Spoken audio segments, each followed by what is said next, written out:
Je suis iconographe et mon travail consiste à trouver des images. Mais ici, c'est un peu particulier parce que nous travaillons sur un projet d'encyclopédie en ligne, mais d'une toute nouvelle génération.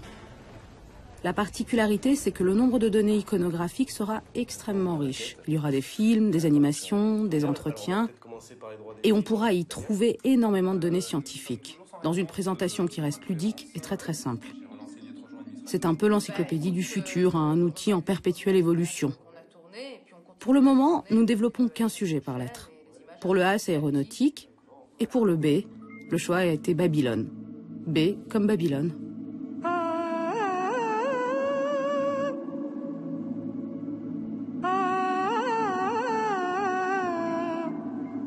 Dans l'histoire, c'est la première grande capitale internationale avec des monuments absolument gigantesques. Et de ce point de vue-là, Babylone a concentré en quelque sorte sur elle-même tout l'héritage du Proche-Orient, en particulier mésopotamien.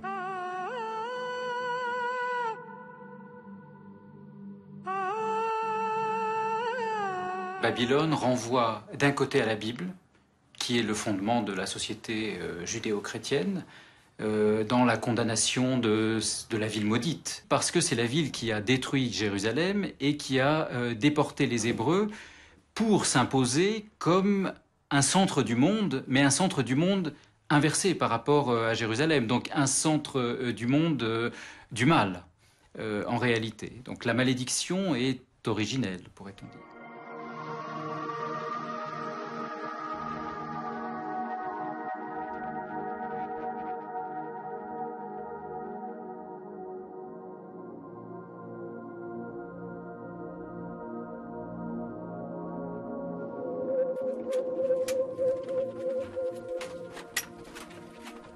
Bonjour. Babylone, c'est un nom qui fait rêver. Et qui me fait rêver en particulier, moi, parce que je suis irakienne. Je suis née à Bagdad, c'est-à-dire pas très loin de l'endroit où Babylone a disparu dans le sable. Et ce que je trouve extraordinaire, c'est de voir combien cette ville, même disparue, a continué à alimenter l'imaginaire. Et avec un écho qui résonne encore aujourd'hui. En fait, Babylone est immortelle.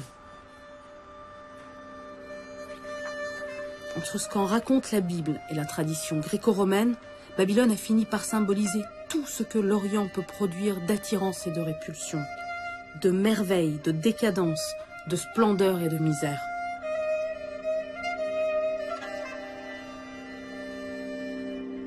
On va voir, surtout à partir de la fin du XVIIIe siècle et surtout à partir du XIXe siècle, un goût des écrivains, des artistes pour un Orient toujours plus lointain et un Orient beaucoup plus inconnu que même encore que l'Égypte, etc. Et cet Orient va être associé au luxe, évidemment toujours avec cette idée derrière du luxe, de la débauche, une sorte de vie à la fois somptueuse et qui ne répond pas à nos critères moraux.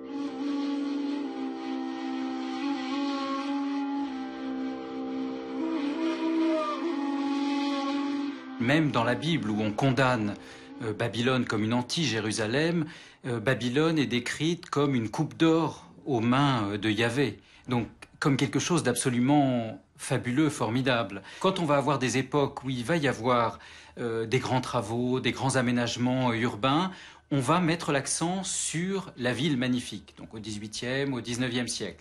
Et quand on va avoir des époques marquées par des catastrophes, marquées par des condamnations morales, on va plutôt renvoyer à la ville maudite. Ça va être le cas, par exemple, au XVIe siècle, avec la Rome papale qui va être condamnée par Luther comme la ville maudite. Ça va être le cas au XIXe siècle, où certains vont condamner l'évolution des grandes métropoles de la révolution industrielle. Quand on veut déprécier une ville, on la compare à Babylone, la ville maudite.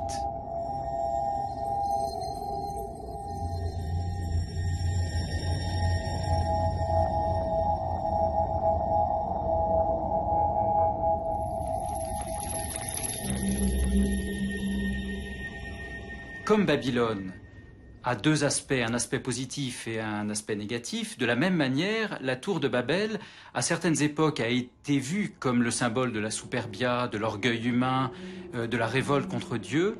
Et à d'autres époques, particulièrement au XVIIIe siècle, voire au XIXe siècle, la tour de Babel a été vue au contraire comme une extraordinaire construction, voire comme le moment où les hommes ont été tous unis.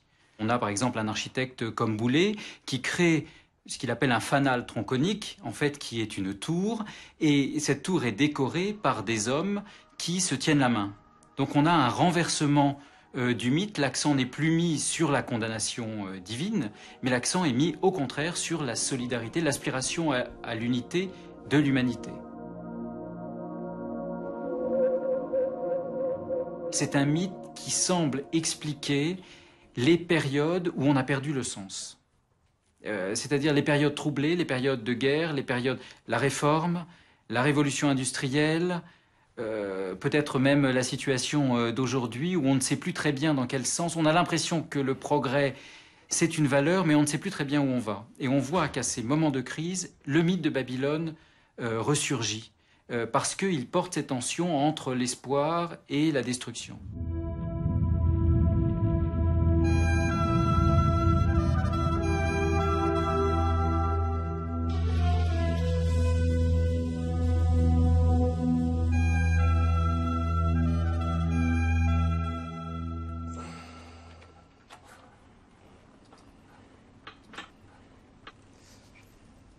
Tiens, Salam, j'ai la première carte, tu voulais voir? Oui, j'arrive.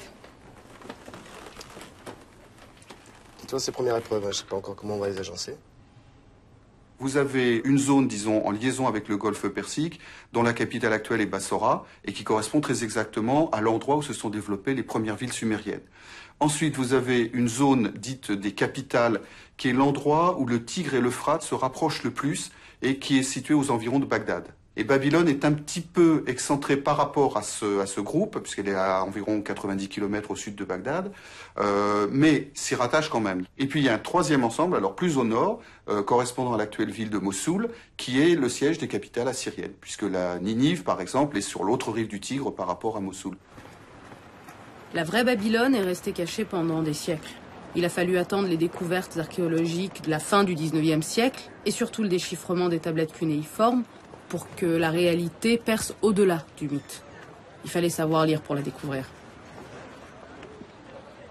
La civilisation mésopotamienne, même avant d'être babylonienne, est une civilisation effectivement essentiellement de l'écrit. Et l'écriture est ce qui fait l'unité de toute cette région du monde.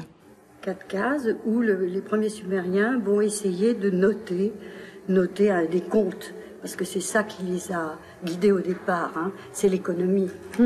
Après, qu'est-ce que vous lisez là? Alors, 10, 20, 30, 40, poissons. Très bien, allez-y. Voilà, alors ça, c'était vraiment un stade où on peut dire qu'il n'y avait que des pictogrammes. Hein. Et ils ne pouvaient pas aller beaucoup plus loin, c'est-à-dire qu'ils ne pouvaient pas écrire... Enfin, de verbes même. Hein. Vous ne pouvez pas aller au-delà. Un verbe, c'est pas concret, c'est pas visible, ça n'a pas de forme. Donc à ce moment-là, ils vont inventer l'idéogramme que l'on appellera composition évocatrice. C'est-à-dire qu'ils vont grouper 2 ou 3 images pour arriver à exprimer et à faire comprendre ce qu'ils veulent dire. 2 traits parallèles, l'amitié. 2 traits qui se croisent. L'inverse, la différence, la bagarre, l'inimitié. Si vous avez bien pigé ça, on va passer à un autre stade. Là, vous avez senti avec votre main que votre main bougeait, votre main dessinait, votre main traçait. Absolument. Ce n'est pas très pratique dans l'argile, vous avez vu vous-même, c'est un peu long. Alors, s'il n'y avait qu'une personne sur le marché qui savait le faire, elle a sans doute imaginé quelque chose de plus pratique. Et elle a éliminé tous les dessins courbes, vous voyez, d'accord, pour faire des lignes droites. Parce que les lignes droites... C'est plus rapide. Ça sera plus rapide, la petite, vous voyez. Mais ça, un seul clou, à la rigueur, voulait dire 1. D'accord. Mais pour réaliser un signe comme une dessin schématique, il fallait grouper plusieurs cunéiformes. Et c'est là que le métier est devenu très dur, le métier de scribe, car il a fallu qu'il se souvienne, comme quelqu'un qui apprend la musique sur une portée, il a fallu qu'il se souvienne du nombre et de la forme. Là, nous sommes au 4e millénaire.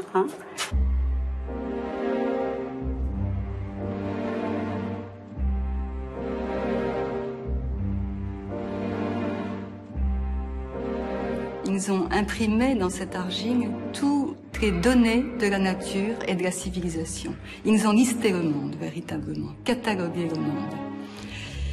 Et c'est ce qui explique en partie que nous ayons ces milliers, ces dizaines de milliers, ces centaines de milliers de tablettes.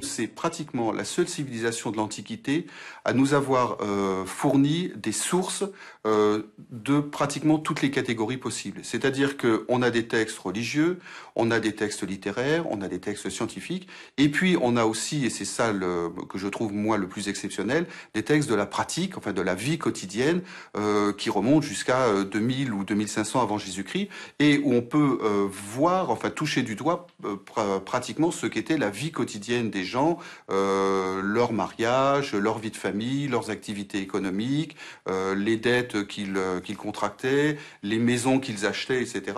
Et tout ça donc sur une période de 2000 ans.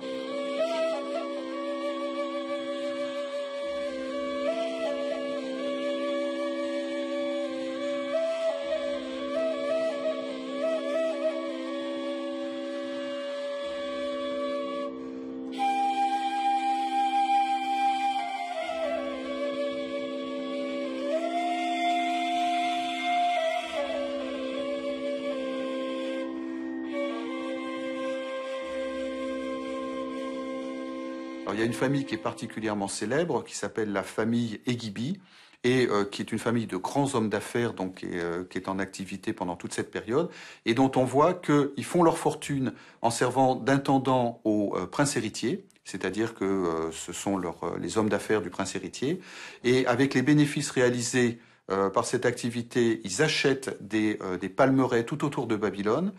Ces dattes, ils les investissent ensuite dans la fabrication de la bière, et ils achètent des cabarets dans lesquels ils mettent leurs esclaves pour servir de la bière. Et donc ils réalisent ce qu'on pourrait appeler une holding avec la production des dattes au départ et puis la vente de la bière, donc en réalisant à chaque fois le maximum de bénéfices. Et nous possédons une encyclopédie babylonienne qui nous est parvenue en 24 volumes qui liste justement tout ce que l'on connaît de la civilisation et des données de la nature environnante. On a déjà des listes, la liste des professions, qui commence évidemment par le roi, ensuite qui prend toutes les catégories de prêtres et qui se termine par les artisans. Je crois que c'est la 16e tablette de cette encyclopédie est consacrée aux pierres. Et les pierres étaient un élément important pour les Babyloniens parce qu'ils n'en avaient pas. Il fallait donc les importer.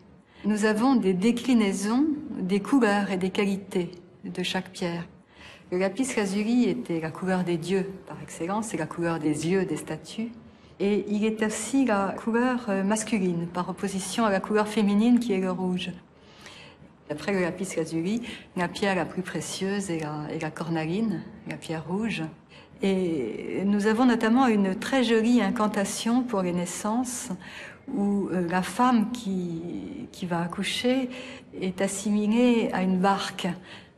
Je pense que c'est à cause des eaux de liquide amniotique et de l'eau. Et on dit, et cette barque vogue, mais je ne sais pas si son fruit est lapis lazuli ou cornaline. C'est-à-dire, je ne sais pas si l'enfant qui va naître, si l'enfant sera lapis lazuli ou cornaline, si c'est un garçon ou une fille.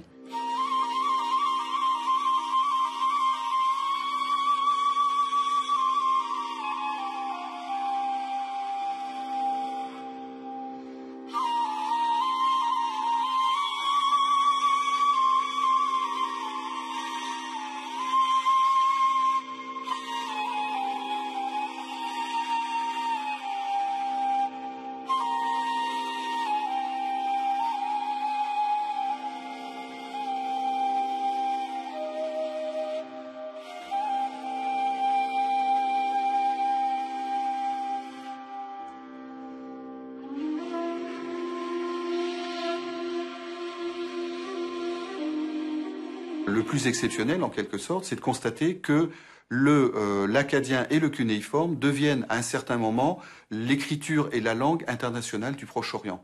Le meilleur exemple qu'on ait, ce sont ce qu'on appelle les tablettes de El Amarna, qui ont été retrouvées en Égypte, dans la capitale du pharaon Akhenaton, et où on a retrouvé la correspondance entre le roi des Hittites, donc en Anatolie, les petits rois de Syrie-Palestine et des bords de la Méditerranée de l'époque, avec le pharaon. Donc aucun n'est mésopotamien, mais tous utilisent le cunéiforme à ce moment-là. Donc cette littérature qui voyage et qui est exportée par les scribes de Babylone, mais qui est en même temps recopiée, va donner naissance à une espèce de fond commun au Proche-Orient, de fond commun littéraire.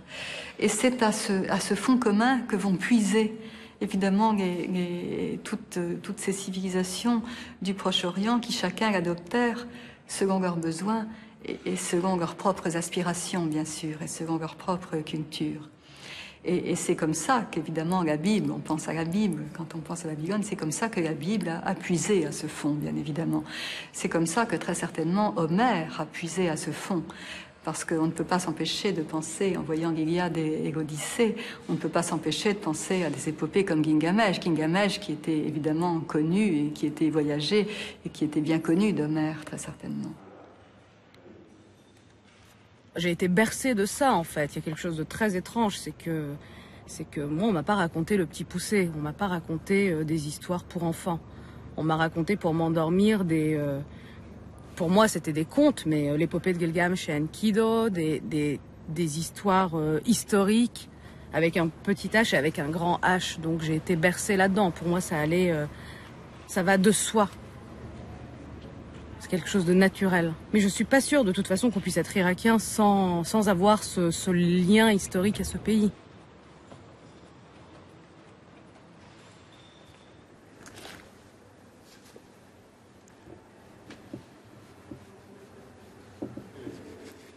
Ça, on appelle ça un seau-cylindre.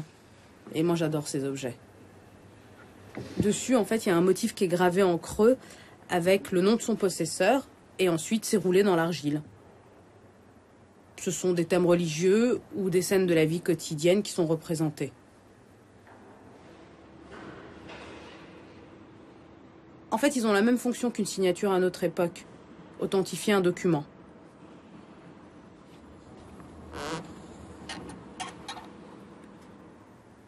Ils ont parfois aussi un aspect un peu plus magique, comme une amulette, ce qui explique que leur iconographie représente souvent des divinités ou des génies protecteurs. Hammurabi est le véritable fondateur de Babylone. C'est vraiment lui qui a réuni autour d'un petit royaume de Babylone, qui a fondé ce qu'on peut appeler déjà un empire. Il avait rassemblé sous sa règle un ensemble de populations très diversifiées et il a éprouvé le besoin de condenser, d'écrire des règlements de justice qui soient valables pour toutes les catégories de population, toutes les classes sociales et en même temps tous les peuples, de rassembler dans cet empire.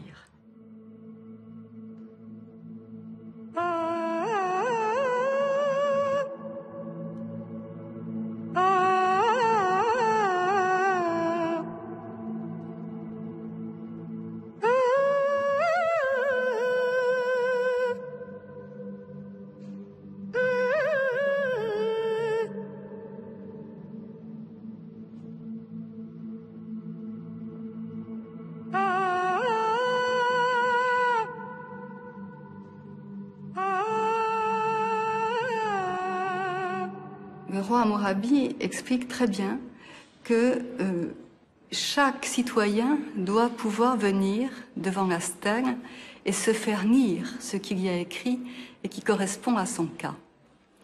Et c'est d'ailleurs pourquoi la partie juridique du code de Hammurabi est écrite dans une écriture extrêmement simplifiée. Ce qui a fait la célébrité du code d'Hammurabi, dès qu'il a été déchiffré par le père Scheil au début du XXe siècle, ça a été d'y voir apparaître une formulation très lapidaire de ce qu'on appelle la loi du talion, œil pour œil, dent pour dent.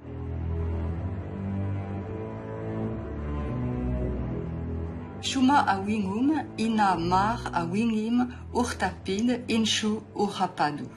Si un homme, un notable, détruit l'œil d'un autre notable, il crève un œil, on détruira son œil, on lui crèvera un œil. Shuma awingum shini awingim merishu itadi shinashu inadu. Si un homme, si un notable, casse la dent d'un autre notable de même rang que lui, on lui cassera une dent. Il faut bien voir que du point de vue juridique, c'est un progrès absolument extraordinaire parce que c'est la première fois qu'on établit une proportion entre le châtiment et l'acte commis. C'est-à-dire que il faut le comprendre comme si on vous a crevé un œil, vous n'avez pas le droit d'exiger du coupable autre chose que ce que vous avez subi vous-même. Et donc, en particulier, on abandonne à ce moment-là une pratique de justice qui était celle de la vengeance, de la vendetta, où on pouvait se venger sur une personne jusqu'à la mort et éventuellement même sur toute sa famille. Donc, le rôle du roi, c'est de tracer des cadres au-delà desquels on ne peut pas aller. Il y a 3 articles sur la femme adultère qui sont extrêmement intéressants parce que ça montre en même temps que la condition des femmes n'est pas quelque chose de parfaitement rose à l'époque, mais que le roi intervient justement pour accorder un certain nombre de garanties. Le premier article, c'est ce qu'on appelle le flagrant délit, c'est-à-dire le mari qui rentre chez lui et qui trouve sa femme avec son amant. Alors évidemment, à ce moment-là, la situation est claire. Donc, le mari est autorisé à faire exécuter la femme et l'amant en les ligotant ensemble et en les jetant dans le fleuve. Mais on prévoit que s'il fait grâce à son épouse, à ce moment-là, le roi interviendra pour gracier aussi l'amant, parce qu'il n'y a pas de raison qu'il soit le seul à ce moment-là à être puni. Le deuxième article, c'est que c'est simplement sur une accusation de l'époux, ça ne peut pas se traduire par une répudiation immédiate, c'est-à-dire que s'il n'a pas de preuves, à ce moment-là, la femme doit prêter un serment solennel comme quoi elle n'a pas commis d'adultère. Et puis le troisième article, c'est toujours sur la femme adultère, mais une femme qui est accusée par la rumeur publique, c'est-à-dire sans que son mari soit au courant ou ne veuille intervenir. Et à ce moment-là, on procède à ce qu'on appelle une procédure d'ordalie, c'est-à-dire qu'elle pratique le jugement de Dieu par le fleuve. Donc elle plonge dans le fleuve et si on en ressort vivante, eh bien à ce moment-là, on considère qu'elle est innocente. Alors pendant longtemps, on s'est dit c'est pas une épreuve très compliquée. Et puis là encore, les archives de Marie nous ont éclairé sur ce qu'est la réalité de la procédure de l'ordalie. Donc ça consiste à plonger effectivement dans le fleuve, mais avec une grosse pierre attachée au cou et à accomplir à l'intérieur du fleuve un certain parcours. Donc il faut sur une certaine distance nager et ressortir soit de l'autre côté, soit après avoir accompli ce parcours.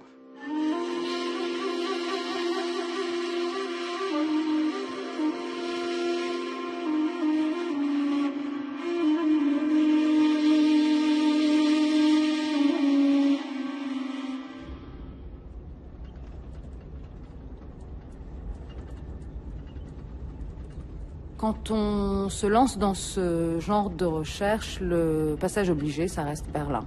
Pourquoi Berlin ? Parce qu'en fait, ce sont les archéologues allemands qui, à la fin du 19e siècle, ont redécouvert la Babylone historique.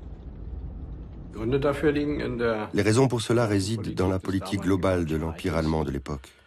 On a en effet essayé de concurrencer les autres grandes nations européennes, également dans le domaine de la recherche historique. Guillaume II estime que l'Allemagne qui monte n'a pas la place qui lui revient dans cette affaire-là. Il s'est donc lancé dans un grand voyage de propagande, pourrait-on dire, dans les années 90, au Liban, qui n'existait pas encore, et en Syrie, c'est-à-dire dans l'Empire ottoman, avec l'appui et le soutien et l'accord, naturellement, du sultan ottoman. Il a donc fait un grand voyage qui l'a mené à Damas, qui l'a mené à Baalbek. Enfin, il s'est intéressé aux sites archéologiques. Et quand il est rentré à Berlin, il a souhaité que des savants allemands participent à l'exploration archéologique du Proche-Orient. La raison du choix de Babylone est à mettre en rapport avec le fait que quelques décennies auparavant, la Syrie avait été l'objet de fouilles conséquentes des côtés français et britanniques. Et ces découvertes étaient visibles à Londres et à Paris. Avant la création de l'Empire allemand, il n'existait pas de moyen d'entreprendre de telles opérations. Il eut alors une bonne opportunité avec Babylone, qui n'avait pas du tout été mise au jour. Il y avait eu quelques recherches du côté anglais, mais aucune véritable fouille archéologique. C'est ainsi que les Allemands ont choisi Babylone comme lieu d'importance historique.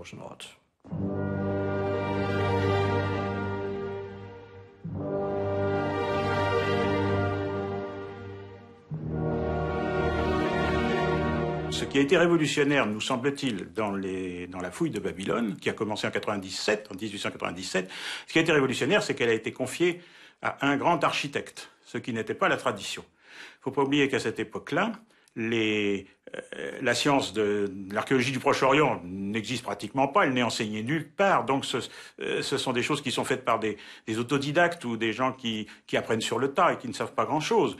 Du côté français, on voit défiler des diplomates, des militaires, des autopromus, bon, tout ça n'est pas très satisfaisant. Alors que les Allemands ont dès le début confié ça à un architecte. Et l'architecte a fait de l'architecture, c'est-à-dire qu'il a découvert, il a trouvé que ces villes étaient en briques et qu'il fallait faire attention à ce que devenait la brique, c'est-à-dire des tas de terre pas très spectaculaires. C'est à la fois le problème et le grand intérêt d'une fouille comme Babylone. Robert Koldewey avait déjà une grande expérience des fouilles, notamment dans le domaine de l'Anatolie et de l'Anatolie de l'Ouest. Il était l'un des plus qualifiés pour cette tâche. Il l'avait déjà prouvé par le passé à travers son travail sur l'architecture. Il ne voulait pas uniquement creuser à la recherche de trésors, mais plutôt tenter, à travers les fouilles, de reconstituer l'architecture des villes disparues. Et c'est pourquoi, sur la base de son expérience, il fut choisi pour cette tâche. Dans la pratique, il a développé une méthodologie personnelle. Il était un observateur très fin et très précis. Et c'est seulement ainsi qu'il était possible de reconstituer les structures de ces bâtiments qui avaient été ensevelis à Babylone. Une de ses innovations importantes fut l'inventaire à la pierre près. Il s'est appliqué à mesurer chaque brique, à la dessiner, afin d'obtenir un résultat d'ensemble à partir de ces résultats partiels. C'était totalement novateur. Avant lui, personne n'avait travaillé avec autant de précision. Walter Andrae était un très jeune homme et il avait manifestement posé sa candidature. Il a ainsi été pris comme assistant. Ce choix s'est rapidement avéré très judicieux. Cela a dû être une surprise pour Koldewey de découvrir à quel point son assistant savait dessiner. Et il en était évidemment très heureux.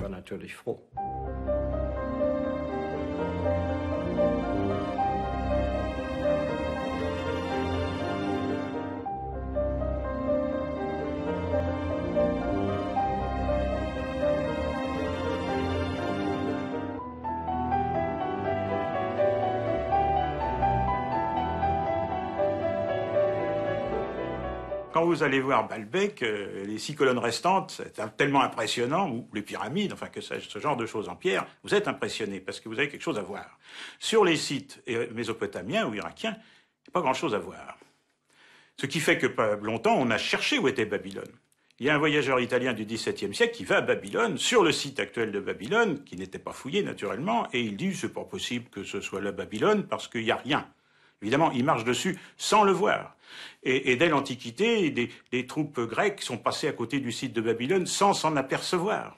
On en avait perdu jusqu'au souvenir. Alors c'est dire que ça n'est pas spectaculaire. Il est fréquent, lors d'une visite d'un site de ruines, que l'on procède à des inspections de surface de manière à pouvoir déterminer, au vu des trouvailles faites à la surface, ce qui peut bien se trouver au-dessous. Et en pratique, ce sont effectivement ces débris de briques qui furent décisifs pour identifier Babylone. Il semblait évident que si l'on creusait à Babylone, on trouverait des vestiges d'édifices colorés. Et ça, c'était forcément quelque chose de sensationnel.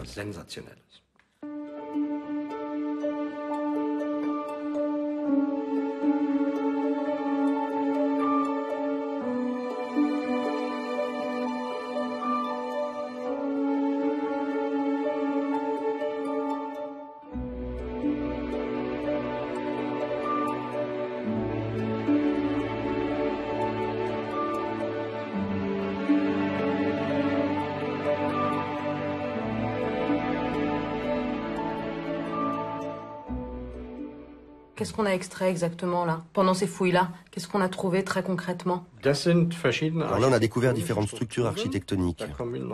Je vais vous montrer les photos. Ici, on a par exemple découvert un sol de maison qui avait bien sûr été recouvert de saleté et de dépôts au cours des siècles.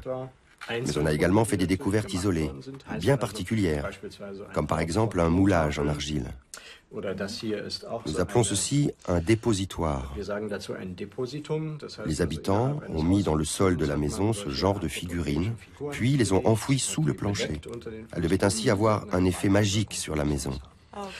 Et évidemment, ce qui a été découvert à l'intérieur de ces vieilles maisons, ce qu'il en reste tout du moins, comme par exemple des grands pots, des ustensiles ou toutes sortes de bijoux, ce genre de choses a évidemment été collecté.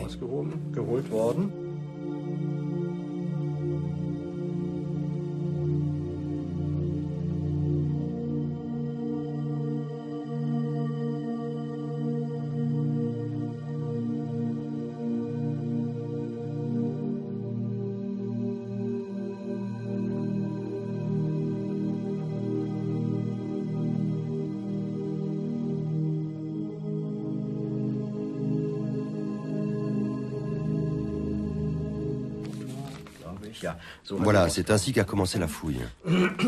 C'était la première chose qu'on voyait. Par-dessus cet endroit se trouvait le sable du désert. Il a été enlevé. Là, c'est ce qui se trouvait encore debout. Et là, c'en est encore une partie. Et ceci, c'est tout ce qui se trouve en dessous. On a continué à creuser, en fait. Tout cela est encore présent à Babylone. L'important lors de ces fouilles était de retrouver la ville de Babylone, c'est-à-dire les véritables constructions. Et ça s'est présenté comme ça, lorsqu'on a eu terminé ce travail de déblaiement. Il ne restait au final que ces structures architecturales.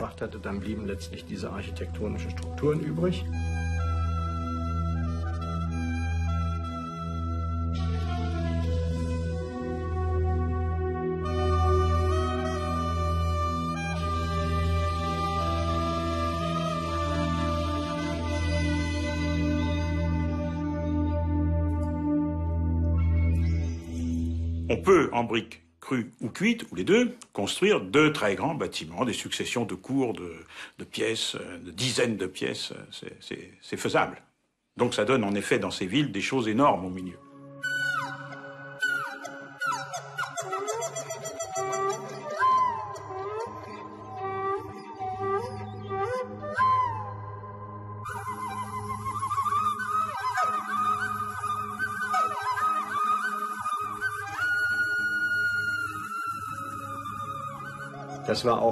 L'un des buts premiers de cette fouille était de constater si la tour de Babel avait réellement existé, et le cas échéant, à quoi elle avait ressemblé. Et on a retrouvé. On n'a pas retrouvé la tour, mais seulement ses fondations. Les quelques éléments de construction qui ont été retrouvés, ce sont par exemple des morceaux de marche qui menaient jadis au sommet de la tour. Mais en fait, toute la partie bâtie hors du sol avait disparu depuis les temps antiques.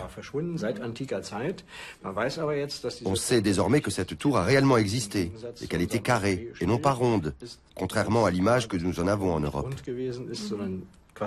Les populations de Jérusalem qui sont arrivées en Mésopotamie ont certainement dû être frappées par les dimensions et puis par les formes de ces bâtiments. Et il se trouve en plus qu'en hébreu, la racine BBL, qui peut servir à former le nom de Babel ou de Babil, signifie mélanger.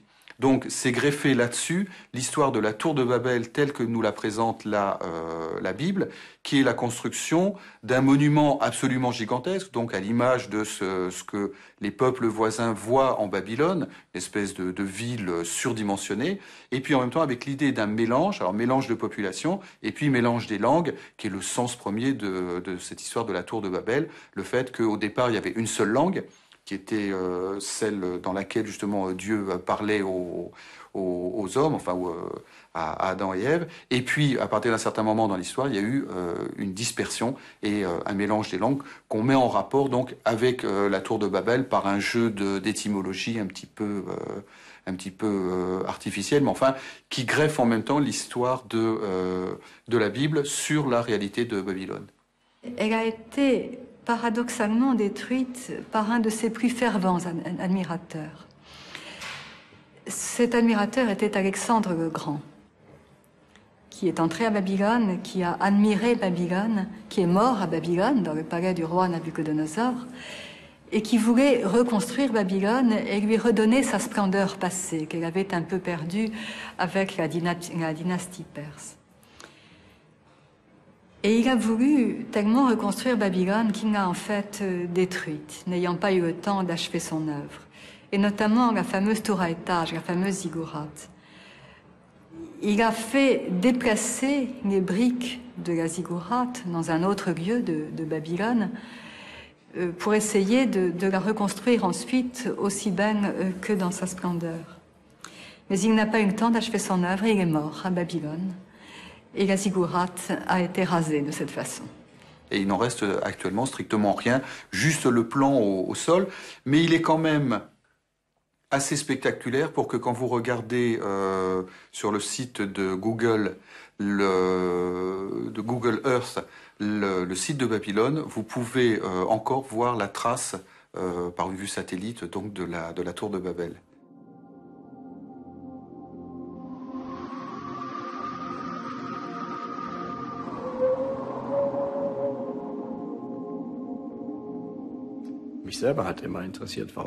La question « Pourquoi a-t-on exposé une porte et pas tout un palais ?» m'a toujours intéressé.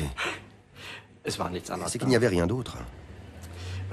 On a évidemment déterré le palais, mais les vestiges du palais ne sont imposants que par leur dimension. La construction en soi n'est absolument pas impressionnante. C'était un immense tas de décombres, si on peut dire. Ce qu'on a trouvé là-bas n'était évidemment pas une porte entière.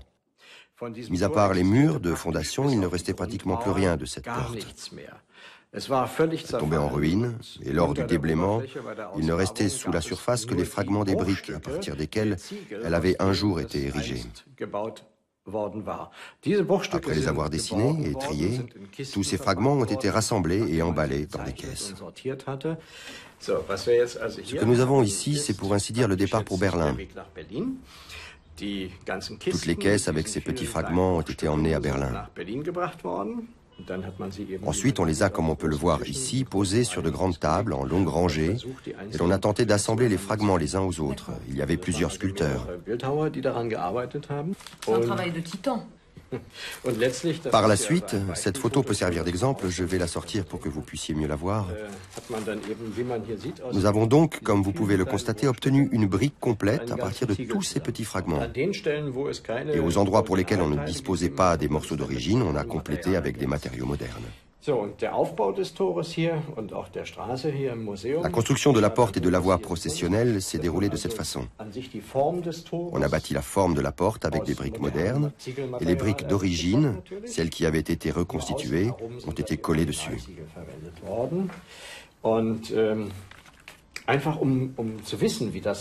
Mais pour savoir à quoi cela ressemblerait avant de le faire, on a collé du papier sur ces briques modernes.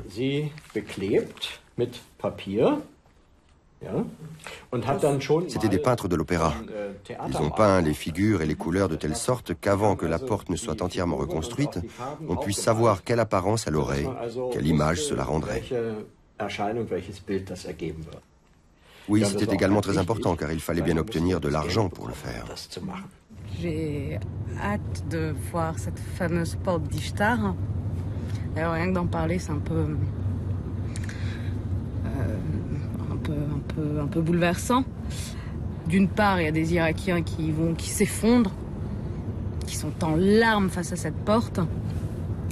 Et je sais aussi par ailleurs que d'autres, en y allant, pensent revoir la reproduction de la porte d'Ishtar, pensent que la porte d'Ishtar est à Babylone, que celle qu'ils ont visitée quand ils avaient, j'en sais rien, 12 ou 13 ans dans les voyages scolaires, était la véritable porte de Babylone. Et là, ils arrivent et découvrent que non, pas du tout. C'est tout le contraire. Nous avons une reproduction, paraît-il assez immonde d'ailleurs, et là, ils découvrent la véritable porte. Donc, une espèce de douleur.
Maman, j'ai vu la porte d'Ishtar. T'as vu la porte? Oh, ça fait pleurer, non? Ça fait pleurer, maman. Juste en t'en parlant, j'ai les larmes qui montent. Mais t'as pas négocié avec eux qu'ils nous la rapportent? Mais tu la veux où, la porte? À Paris, à la maison ou à Babylone? Où ils veulent, je te promets, où ils veulent.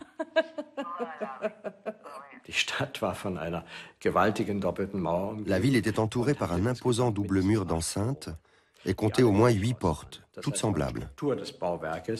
Cette porte ne se différencie des autres que par son ornement, avec sa façade colorée. La raison en est qu'une fois par an, on fêtait le Nouvel An à Babylone, et qu'à l'occasion de ces festivités, on acheminait beaucoup de dieux locaux en provenance de tout le royaume babylonien. Les festivités avaient lieu au sein du temple de Marduk. Et une partie de cette fête consistait à transporter les dieux hors de la ville, dans une salle des fêtes du Nouvel An, à la campagne, pour ensuite laisser tous les dieux revenir en ville le dernier jour de la fête. Et le chemin qu'empruntait cette procession des dieux, c'est la raison pour laquelle on parle de voie processionnelle, passait précisément par cette voie qui menait à cette porte.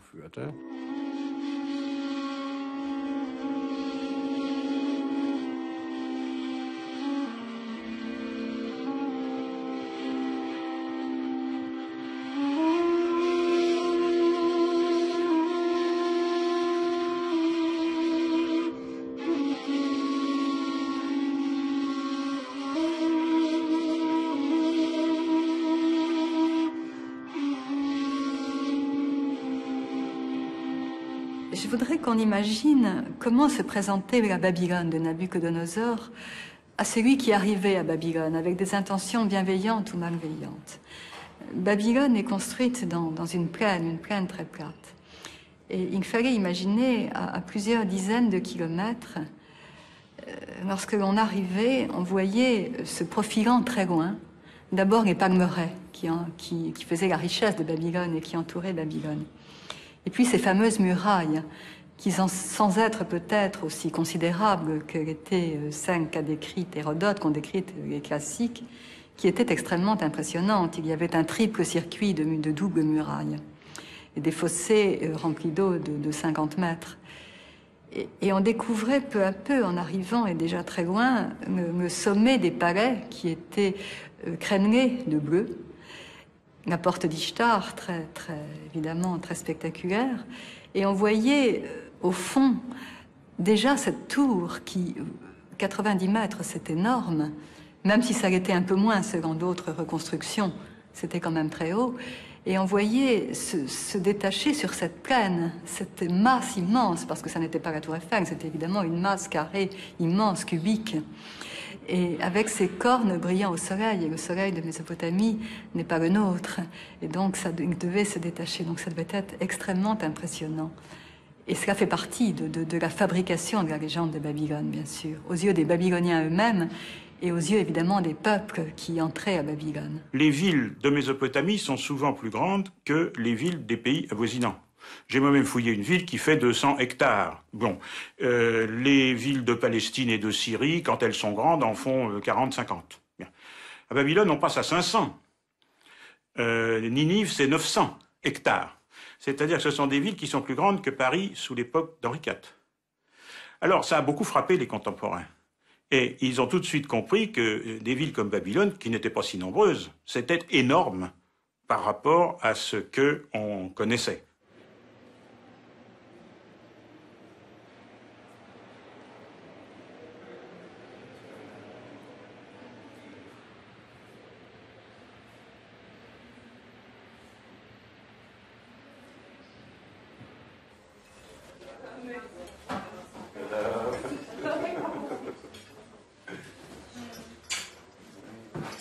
Aujourd'hui, on a passé la journée au musée au Pergamon. Oui, fabuleux.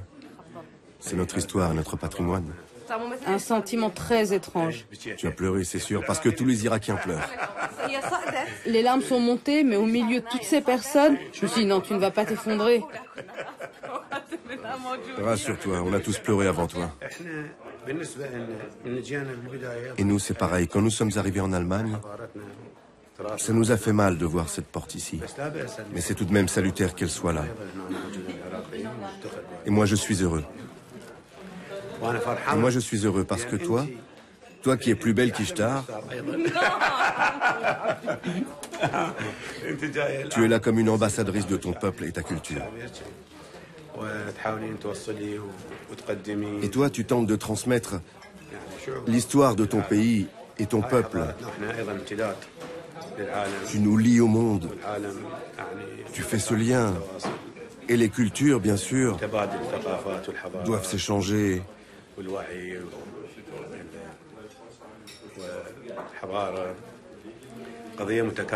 Cette civilisation appartient au patrimoine de l'humanité et on doit s'enrichir de ces fabuleux vestiges.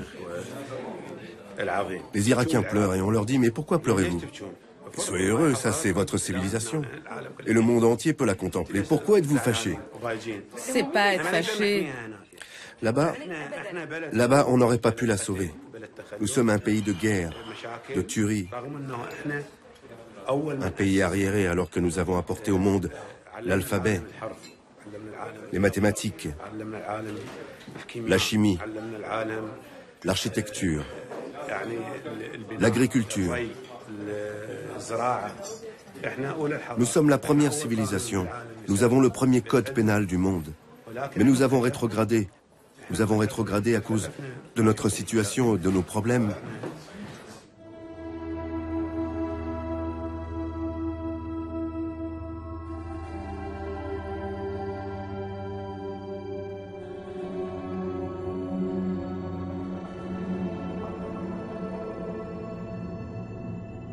Le gouvernement de Saddam Hussein a voulu essayer de recréer le mythe de Babylone. Et il s'est mis à reconstruire Babylone avec des briques qu'il a fait inscrire à son nom. Moi, Saddam Hussein, je suis le nouveau Nabuchodonosor. Je reconstruis Babylone. Mais c'est faux, vous comprenez.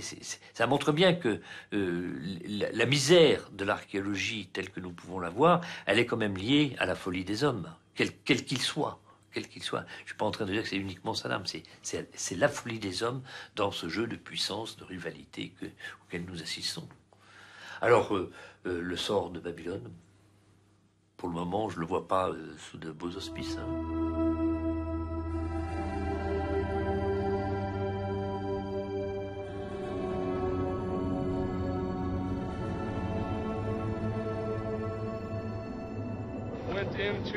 Ça représente des mots, c'est de l'écriture cunéiforme.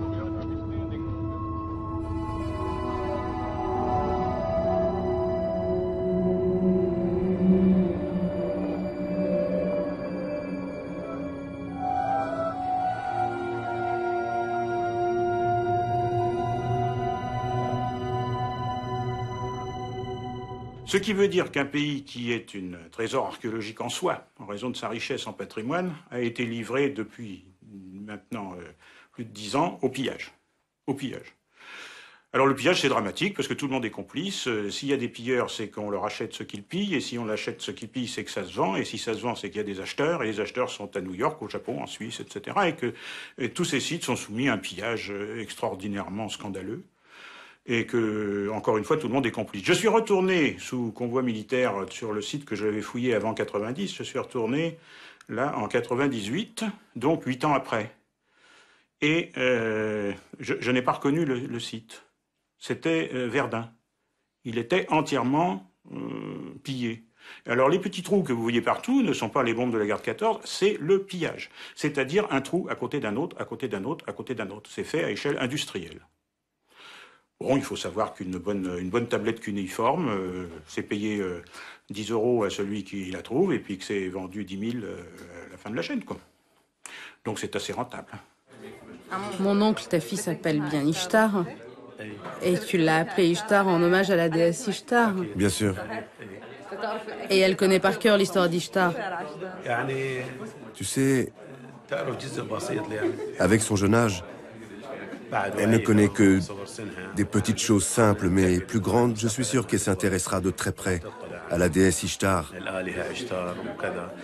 Parfois je lui dis, regarde cette étoile, c'est l'étoile de Vénus, la déesse de l'amour, comme l'appellent les Romains.